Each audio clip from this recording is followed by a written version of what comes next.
প্ৰথমতে মই পেণ্টৰ বেল্টৰ কাপোৰ উলিয়াই ল'ম। তাৰ বাবে কাপোৰটো এইদৰে দীঘল ফালে লৈছোঁ, এইটো দুভাঁজ দি লৈছোঁ। মই বেল্ট ৰাখিম 7 ইঞ্চি আৰু এক্সট্ৰা 2 ইঞ্চি বেছিকৈ ল'লোঁ, 9 ইঞ্চি বেছিকৈ ল'ম।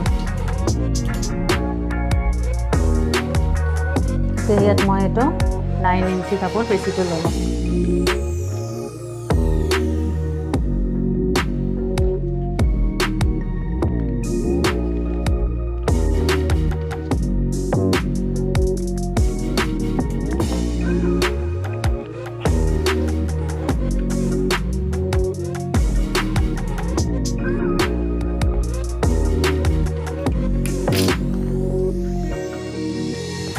এই কাপোৰটো কাটি ল'ম, এইটো বেল্টৰ কাৰণে।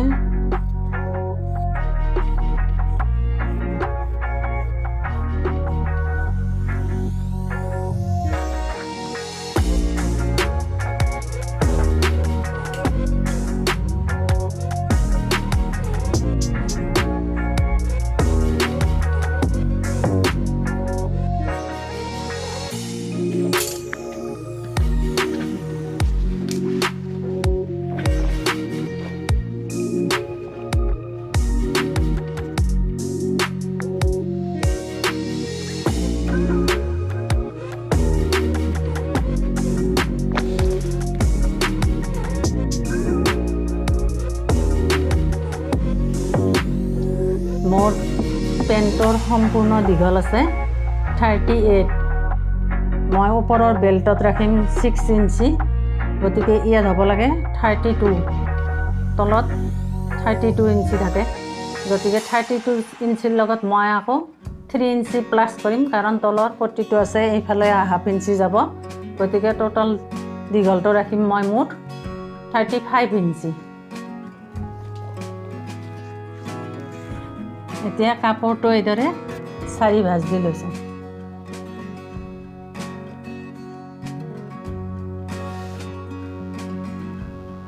এতিয়া কাপোৰটো এইদৰে 4 ভাঁজ দি লৈছোঁ।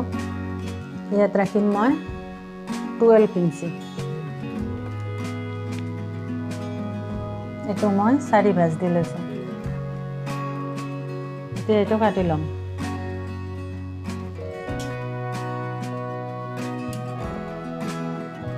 পাটিৱালা চালৱাৰ বহু ধৰণে বনাব পাৰি। মই আজি আপোনালোকৰ আগত এইটো দেখুৱালোঁ, পিছত আকৌ বেলেগ বেলেগ ডিজাইন দেখুৱাম।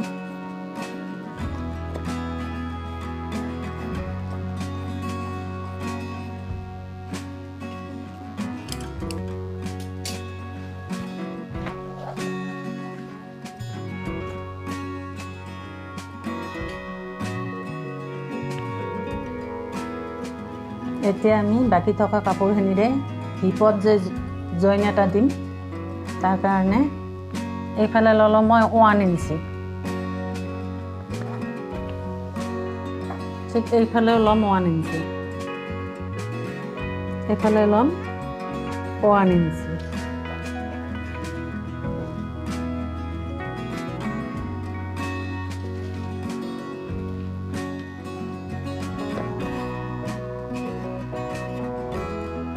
এতিয়া কৰ্নাৰিং কৰি আঁচ এটা টানি ল'ম।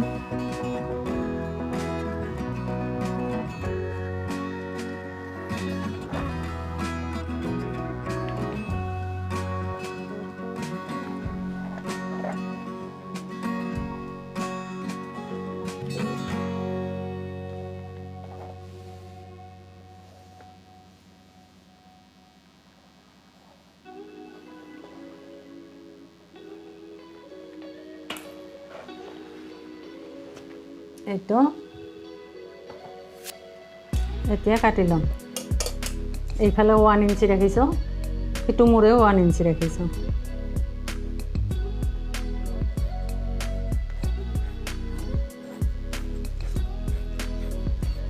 এইদৰে জইন কৰি পাটিৱালা পেণ্ট বনালে বৰ ধুনীয়া দেখি, আৰু তেতিয়া কচখিনিও ধুনীয়া হৈ থাকে।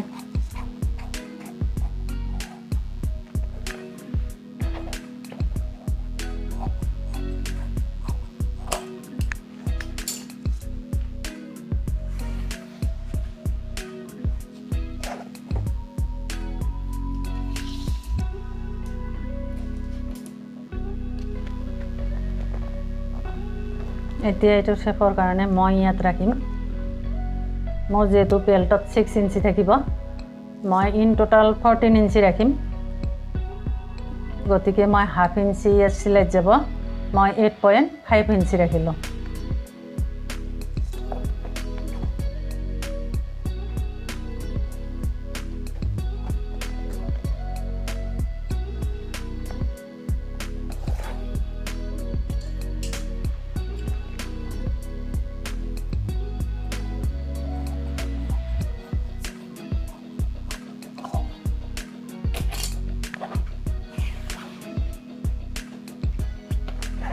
এইটো কাটোতে চাব যিফালে আমাৰ কৰ্নাৰিং কৰি শ্বেপ হয় সেইফালে হিপৰ কাষৰ শ্বেপটো এইদৰে কাটি ল'ব লাগে ঠিক এইদৰে এখনতো একে পজিশ্যনতে কাটি ল'ম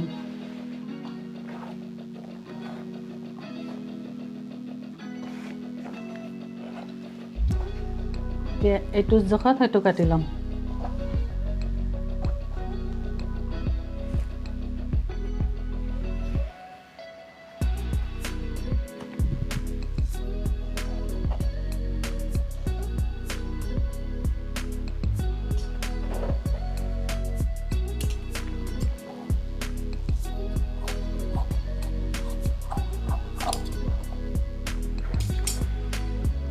এতিয়া মই আপোনালোকক দেখাই দিছোঁ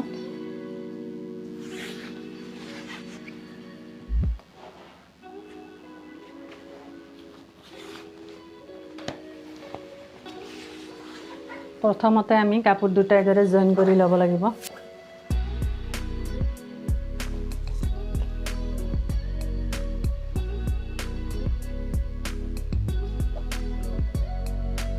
এনেদৰে আমি এইফালে এটা ফ্ৰণ্ট সাইডত এটা বেক সাইডত এটা এইদৰে প্ৰথম জইন দি ল'ব লাগিব তাৰ পিছত এইদৰে এনেকৈ কোচ দি সিলাই কৰিব লাগিব মই বাৰু পিছত আপোনালোকক পাটিৱালা পেন্ট কেনেকৈ সিলাব লাগে দেখুৱাম আজি অকল কাটিংটোৱে দেখুৱালোঁ যদি ভিডিঅ'টো চাই আপোনালোকৰ ভাল লাগে তেনেহ'লে মোৰ চেনেলটো সাবস্ক্ৰাইব কৰি দিব